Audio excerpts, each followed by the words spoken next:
I'm Daniel, and today I'll be telling you about how AI agent benchmarks are broken and what to do about it. So benchmarks are crucial for AI alignment. They're used to track AI progress. They can identify threats and limitations, and they can be used to understand risks. However, there's this important question that we need to ask, which is, how do we know that the numbers in the benchmarks actually mean what we think they do?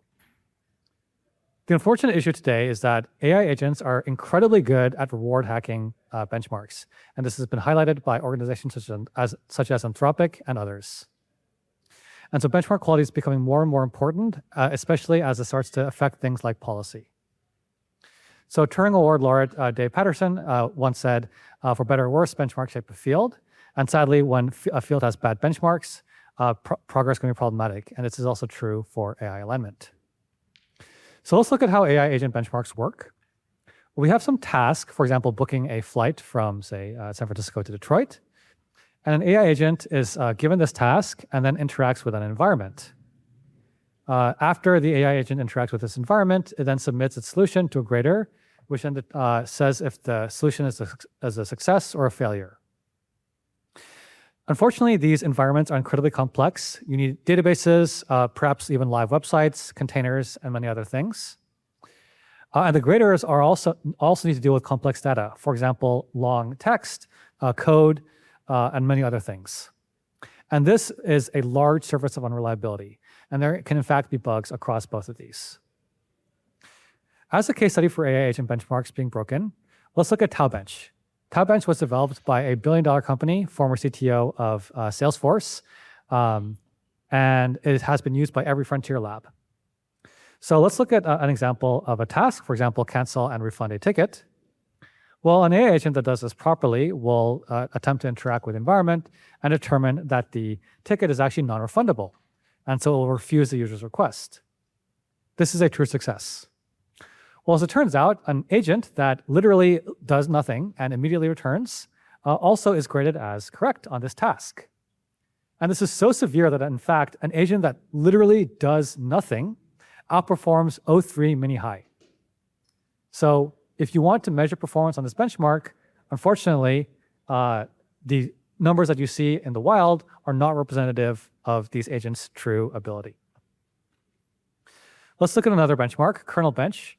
Kernel-Bench is an award-winning benchmark that has been cited for the ability for AI agents to do autonomous AI R&D.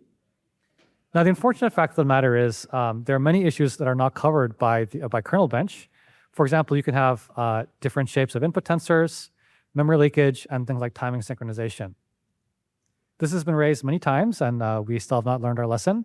There have been startups that have claimed to have superhuman performance, including another billion-dollar company, Sakana AI, where 31% of the kernels that are generated by Sakana that were graded as correct by Kernel-Bench are actually incorrect. So these are mistakes. They're currently being that unfortunately even the best funded companies in the AI space, including the frontier labs, have issues with. So how can we identify issues in existing AI agent benchmarks and avoid them in future benchmarks? Well, unfortunately, I only have a minute left, but this is a paper at NeurIPS. Our posters on Friday, so please come by and say hi.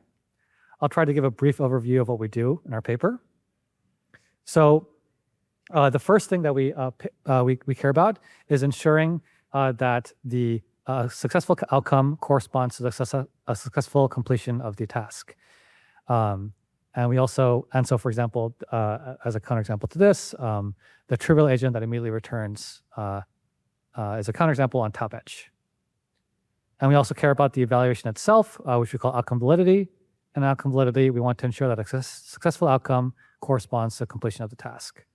And the counterexample are other work that we did in our lab that shows that patches and SWE-bench, even the verified split of SWE-bench, do not correspond to actually correct patches. We turned this into a checklist, which I don't have time to get into. And we found that pretty much every benchmark that has been widely used by the frontier AI labs have issues. And I also actually want to highlight that SWE-bench Verified has many issues. And if you correct the issues, about 24% of the leaderboard changes rankings. Okay, so in conclusion, we developed an actionable checklist.